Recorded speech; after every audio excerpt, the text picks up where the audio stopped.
Hi, I'm Dr. Ann Jaronsky, Director of YSU Student Counseling Services. Last week in a short video, I talked to you a little bit about how to stay connected while we are physically distancing during this pandemic. Today, I want to spend a little bit of time talking about how can you manage social anxiety if that's something you deal with while we are social distancing. Let's start by making sure we're on the same page when it comes to social anxiety. By social anxiety, I mean the fear of being judged, embarrassing yourself, being humiliated. There's a fear and anxiety around interacting with other people, mainly because you're afraid you're going to mess up or you're going to be judged as less than. We think that social anxiety really comes from a combination of both genetics and environment. A piece about social anxiety is that it absolutely leads to avoidance of social interactions, which also means we don't get a lot of practice and we don't always have great skills in terms of interacting socially. It's absolutely treatable. It's not a personality trait, and it does take some effort in order to overcome and to experience less anxiety. Let's also make a distinction between social anxiety and introversion. I like this cartoon because I think it illustrates that more visually. Remember, social anxiety has to do with fear and anxiety around interactions with other people, and specifically feeling or fearing being judged.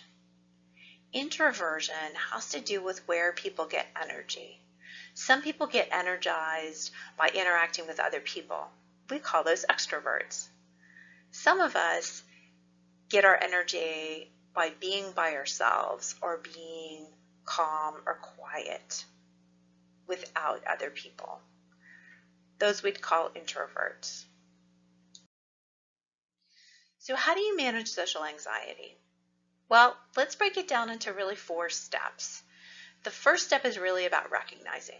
So it'd be recognizing that you're experiencing anxiety around interacting with other people. The second step connected to that has to do with acknowledging it. First place is really to acknowledge it with yourself. A third step has to do with labeling it. There's something about being able to put a name to a problem that we have that allows us to come up with more solutions and options for managing it. The fourth step is about confronting and challenging. And by that, I mean confronting your fears and challenging those thoughts you have about interacting with other people. One of the sayings that I really like is feel the fear and do it anyway. So it's not about getting to a point where you're not going to feel anxious, but it's about learning to do these things in spite of the anxiety or those feelings. How is this social distancing or the physical distancing that we're experiencing right now, how is that impacting those of us with social anxiety? Well, I've been giving that a lot of thought lately, and I think one of the issues is that because right now we are forced to not interact with each other, that plays right into those of us who have social anxiety and would want to avoid social situations or interactions. Therefore, it just reinforces that anxiety rather than allowing us to challenge it and work on it. So what do you do? Well, let's start with any basic anxiety management skills and strategies. The slide I have up here now is something that we put together and put out on our social media in terms of just general tips for managing anxiety. Any and all of these would be a really good place to start. It's a way to start with your baseline anxiety levels. In addition to those things, specific to social anxiety would be to help you work on confronting and challenging those negative thoughts about interacting with other people or about yourself. So what are some of the ways that you could do that? Well, first of all, practice. You could do things like practicing your nonverbal communication or your conversation skills. Ways that we can do that while we're not with each other would include video conference calls that you're probably on with classes or with work. Also working on deep breathing, challenging your negative thoughts. One of my suggestions for doing that right now might be to write them out and then pretend that a friend has come to you with those thoughts you just wrote out. How would you advise or support or help your friend if that's what he or she was saying they were thinking? Finally, again, facing your fears. So I would challenge people to get outside your comfort zone a little bit.